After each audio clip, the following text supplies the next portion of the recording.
Hi, I'm Caitlin and welcome to the Lit Review. And today I'm going to be recommending you some romances based on your heat tolerance. So how spicy do you like your romances, or how steamy, depending on your personal heat scale. So this is actually a riff on a requested video. So many months ago, a wonderful subscriber named Terrell asked me for a recommendation for romances that would be clean and appropriate for like a high school student. So that's where this video came from. I'm going to start by using a pepper scale, so like 1 pepper to 5 peppers, so that we can kind of gauge heat together. Now I will say that like heat, spice, steam, whatever you want to call it, is super subjective. So I'm going to do my best to define the scale for you as I go. I'm going to keep it really short in terms of summary because I'm trying to throw a lot of different stuff in here. So I'm not going to go overly into summary unless it's relevant to my rating of how hot and spicy the book gets.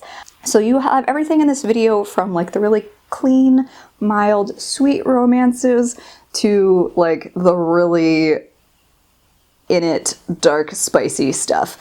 And these are all going to be books that I've read, so if you have recommendations for me in any of these spice categories, please let me know. There's obviously a ton of romance and erotica out there. I haven't read it all. This is all stuff that I have read at some point in my reading journey. And specifically, it's all stuff I've liked, so there may be some things that I'm just not mentioning. And some of these categories are like so broad and big that I can't show you all the things that fill it. But I do believe in a half rating system whenever I rate things. So if something is like a 3.5 pepper, I will let you know in the moment and talk you through why I'm defining it that way. But for the most part, I'm sticking to the 1 through 5. And again, with any of this, please use your best judgment. Like, obviously I'm ranking these because of who I am as a reader and like my heat tolerance. Yours might be totally different, and that's fine. Enough chat. Let's get into it. Okay, so my first category are my 1 peppers, my mild, my kind of clean romances. These are really more about the emotions. This is the one that's kind of going to be more appropriate for a like high school person. Although I will say I was reading really steamy, like 3, 4, 5 level stuff when I was in high school. So like, don't let that be a limitation unless you want it to be a limitation. That's when I started reading romances and got like really addicted. But you know, most of the stuff in terms of emotional intimacy is going to be key. When it comes to physical intimacy, we're going to be talking more about like kissing and some like little bit of touching, but nothing very explicit, and it's generally very safe and comfortable for all ages. I will say that this was the hardest one for me to put together because again, I prefer to avoid the clean romances. I like I like a little bit of spice. I like a little bit of grit when it comes to my romances, so this was actually kind of a tricky category for me. One thing that I would love to call out for you though is this series of romances that if you were interested in them, please go check out places like Thrift Books or Better World Books, because I'm not sure if they're in print anymore, but I actually started reading romances with this imprint that was called Avon True Romances. And these books were actually geared towards high schoolers. And some of the biggest name writers in romance were writing for this imprint at the time. So people like Meg Cabot at the height of her Princess Diaries fame, Beverly Jenkins, Margaret Moore, just like names you would recognize now as an adult romance reader, were writing these like teen-aged romances that were like romances in the true genre setting of it. So Victoria and the Rogue was one of my favorite. That was a Meg Cabot book. I very distinctly remember Belle and the Beau by Beverly Jenkins. I also love Josephine and the Soldier by Beverly Jenkins in this series, but my all-time favorite of this imprint was Gwyneth and the Thief by Margaret Moore, because I had a little bit of a Robin Hood thing going in my teen years.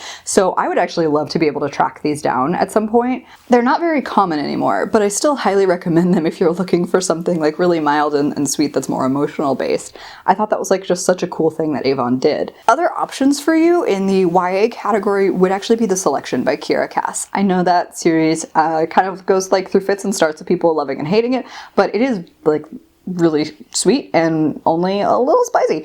So I think it's pretty good. And in terms of literary fiction, there's one that I love very deeply, but I feel like has a lot of that like emotional resonance of a romance, and that's The Night Circus by Erin Morgenstern. So a lot of the emotions in a really dreamy setting, so even though it's not a romance novel, I feel like we can kind of dip that one in there. My next category is my two pepper categories. How I would define this is these are books that may have like fade to black scenes, like they may get started with some kissing and some making out, but maybe fade to black before we actually get to having sex, or they're like super slow burn, which is like a smidgen of explicit content at the end, but nothing that would push you hopefully too far outside of your comfort zone. So some of my recommendations for this are again Beverly Jenkins' Rebel. So this is one of her newer historical romances, and I think it gets like kind of spicy towards the end, but it takes like the majority of the book to get there. So most of it is very much like slow burn emotional tension. I also think like literary fiction or women's fiction still does a pretty good job of this. So while I wouldn't call this like a traditional romance novel, like Beach Read by Emily Henry does have a lot of like smolder, does have a lot of tension, and then some, you know, pretty nice acting on it. But, you know, I would still call this like a 2, maybe a 2.5 at its spiciest. I don't have a copy with me here, but I also think Well Met by Jen DeLuca falls into this. I haven't read the sequel yet, so I can't speak to her sequel. But again, I feel like it's really slow burn and just like tension-y until it's not. I own a copy of this book, but I can't for the life of me find it. But it's If I Never Met You by Vari McFarlane. And again, it's really like emotional driven with just like a hint of spice towards the end. And it's like really good, emotionally satisfying read. For my next category, the 3 pepper, the like spicy. We'll just start with spicy. I feel like everything else up until that has been like mild, a drop of heat. And then we're like, oh no, hi, spicy time. For me, I think a 3 pepper rating is the baseline for the traditional romance genre, regardless of if it's fantasy, contemporary, historical. I feel like most mass-produced or mass-market romances start at 3 and then might ratchet up to a 4. And once you get past 4, you're in erotica territory, friends. The 3, it's the baseline. You can have, there's usually a lot of good emotional content. There's certainly a bit of lust and often explicit sexual scenes, but they're more often leaning towards like romanticized and, you know, like they have varying heat levels. So some great examples of this, I think, even though she does more like fade to black stuff typically, I actually think The Proposal by Jasmine Guillory does a really good job of being spicy in that book. So that's a good one. I also really loved the heat level in The Boyfriend Project by Farah Ocean. I haven't read enough of Farah Ocean's back catalog, but I really loved The Boyfriend Project. I also recently read One to Watch by Kate Stayman London. Really adored this. I feel like it's much more emotional, but the sex scenes when they are there are very good. So enjoyed this. A Hunger Like No Other by Kresley Cole. It's the first in the Immortals After Dark series. Highly recommend that series. I think different books kind of push 3.5 closer to 4, but in general, series has a great amount of spice and a wonderful amount of plot too. I also think a lot of heavy hitters in the historical romance genre, people like Julia Quinn, Sarah MacLean, Kresley Cole, Julie Garwood, like a lot of these namesake authors that we hear about a lot in the romance community, tend to be like 3.5. So books like 9 Rules to Break When Romancing a Rake by Sarah MacLean is a great example of a 3 pepper spicy read. Silver Silence by Nalini Singh. This is like a spin-off of one of her Psy Changeling novels, and I really loved it. It's a big book, but it's great. Really good tension, and when they finally get there, it's great. Love it. Courtney Milan, Proof of Seduction has like a great amount of spice. It's probably closer to a 3.5 for me personally, just because of how many scenes there are, but there's a lot of good tension and push and pull between these in a fairly small book. A fantasy romance like The Winter King by C.L. Wilson has a good amount of spice, but also a heckin' big amount of plot. So there's balance here. I think another good way to categorize a 3 pepper romance or a 3 heat romance is with the balance between plot, because I feel like that's a huge thing that we'll get to later. Some books that kind of get closer to a 4, but I think can still be considered a 3 would be like Red, White, and Royal Blue by Casey McQuiston. Like there are some really good explicit scenes in here, but the frequency of them is kind of what brings this down to like a 3.5 for me as opposed to something else. Like That's kind of my measure. Here's a book that I'm kind of on the fence about, and it's not technically a romance, but it is a fantasy with heavy romantic plot points, and that is Kushiel's Dart by Jacqueline Carey. This is such a unique book that it's really hard for me to define it. What I think pushes this closer to a 4, maybe a 3.75 if such a thing exists on this scale, is the amount of like discussion of BDSM and like pain within pleasure that is important not just for the character but for society. And so that I feel like not in any way to kink shame a single human out there. I feel like conversations about BDSM cultures or communities tend to just be a little bit more like nuanced and in-depth about both like the intention behind action and like the sexual actions themselves. So I think that automatically pushes them just a little closer to the line of a 4, although I would say like there's still a heck of a lot of plot that is relevant beyond this. So I feel like there's a lot between intimate scenes or spicy scenes, but I think for some people this would push them a little closer to a 4 than a 3, so it's kind of in that middle ground. For me personally, like Talia Hibbert is more of like a 3.5 to a 4. Like some of her scenes are just like so delightfully explicit that I think they like nudge themselves into the 4 category, but like the frequency of them, it kind of makes me want to put them in a 3.5. But for 4, I think one of the big things that categorizes a 4 pepper, a like extra spicy book, if you will, is that the sex scenes are more frequent. You're just getting more steamy scenes.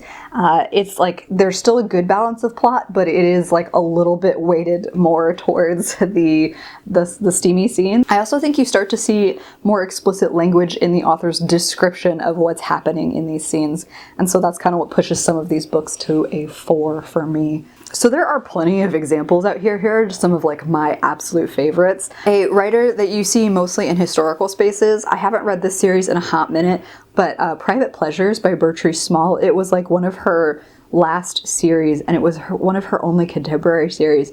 But I thought the first couple books in particular were pretty solid. Some of the later books, not so much. But the first one, like the premise was super interesting and very spicy, and it has a slightly older heroine. So I think that could be really intriguing for you. We'll always and forever love the Game Maker series by Kresley Cole. And this first book is, I think, The Professional. And again, what makes this a 4 is that there's just like a little bit more explicit language and a little bit of like discussions of control and dominance in this, which I think is just something that like ratchets up the heat, at least for me as a reader. Also, even though this is not technically a romance series, the premise alone, I think, allows for this book series to be included here, and that's the Mary Gentry series. This first book, A Kiss of Shadows by Laurel K. Hamilton. The whole premise of this book is that she basically has a reverse harem in order to ensure the royal lineage, we'll say. So she gets to have a lot of steamy times with a lot of different fae males. So if you have been wondering what else to do after Court of Silver Flames, may I suggest finding this series again? It's dark, is good, is very steamy. The plot is the steam. The plot is the steam. And Laurel K. Hamilton has announced that she has got at least one more book coming in this series, and we haven't had a new book in this series in many years.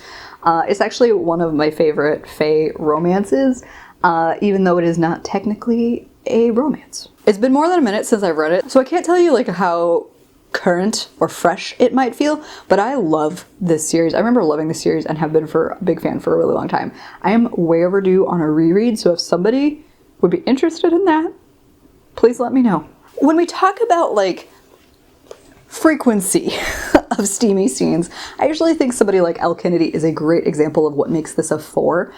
So this is the first book in her off-campus series. This is The Deal. I am constantly recommending this new adult series. It is a like kind of hockey-centered series, but I just frickin' love the whole series, both this one and Briar U, which is kind of like in the same universe.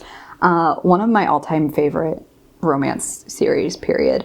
And I just think like the plot is there, but the steamy scenes are fantastic. They're frequent and they're quite delightfully explicit. So if you have not, I'm such an Elle Kennedy pusher on this channel whenever I do talk about romance.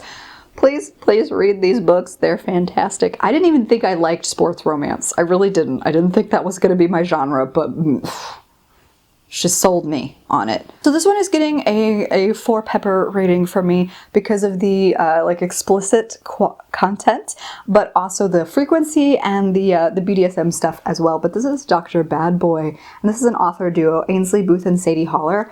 This was so good. I loved the discussion of the relationship between these two. There's a lot of still like good emotional tension, and I would say like the sensuality and the steamy scenes are like way more forward than necessarily the plot. There is a plot. It's not plotless, but it's definitely about these two and their like connection. I would also put something like Birthday Girl by Penelope Douglas in the 4, maybe 4.5 category. This is a great example of a book that maybe has content that feels uncomfortable to some folks, which I think immediately pushes the rating higher. The fact that it's a romance between a young woman and her boyfriend's dad is going to push a lot of buttons for some people, and not in a good way. So I think anytime we get into like personal boundaries being pushed, I think you automatically need to put that book in like a 4 or a 5, just because it's not going to be everybody's cup of tea. It's not going to have necessarily the same amount of mass appeal. So I think something like Birthday Girl gets at least a 4, if not higher. Another 4 spice romance is Sanctuary by Alexandria House. So it's very short. There's still plenty of plot despite the fact that it's short. The steamy scenes are phenomenal. I think this could probably be a 3.5, but I'm going to a 4 because of like the just beautiful descriptions. Like it's very explicit in the best way possible.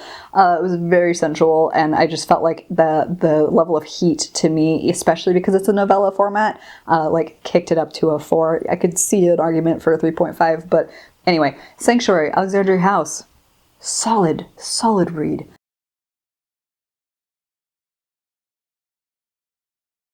And then our spiciest of spicy, our extra hot tamale, are 5 pepper ratings. For me, how I'm defining this category is that the plot itself is pretty sex focused or pretty intimacy forward. You may include like more intense topics. Again, that starts in 4, but I think you can absolutely ratchet to 5. And honestly, like if you are reading something that is categorized as erotica, it is minimally a 4, potentially higher into this 5 category. So I don't have like a ton of recommendations. In this category, I tend to read like a couple of specific authors. So while I could do a deep dive on certain people's back catalogs, it's not the most like diverse array of recommendations for me, so I apologize for that. If you have any recommendations or anything that you think would be in this category, please let me know. I am more than happy to learn and explore and find a new author. I do think something like Penelope Douglas's Credence is a 5 because of some of the topics covered in there, and because of some of the moments of dubious consent. I also think things that have to do with dubious consent automatically, again, ratchet it up to a minimum of a 4, if not a 5, because that is a button pusher for a lot of folks. But Credence was not one that I like loved. I gave it a 3-star, but it really works for some people. And so if it's touching on some of your spice preferences, then I think that's a great 5 option. I think in terms of novellas, another one that I have read, like not a ton of, but I kind of pick around, Jessa Kane as an author does like erotic romances in novella form, and they are all of them 5 spice, maybe some 4 spice, but like all of them have 5 level of heat. And because of just the frequency and the fact that the plots are like completely focused around sex. And then the author that like when I first started getting up to this heat level in my own heat tolerance of reading romance, I read a lot of Emma Hawley. I have read, I think, 1 Emma Hawley book on this channel since I've started it, and that was The Prince with No Heart. And I think that one definitely counts as a level 5 spice. It's still like really lighthearted and fun. Not all 5 pepper level romances are going to be like dark and brooding or button pushing. I don't mean to give that impression at all. But something like A Prince with No Heart had like really lighthearted, kind of almost at times like silly premise, but was very, very explicit in a way that I certainly enjoyed. It was a great novella to read.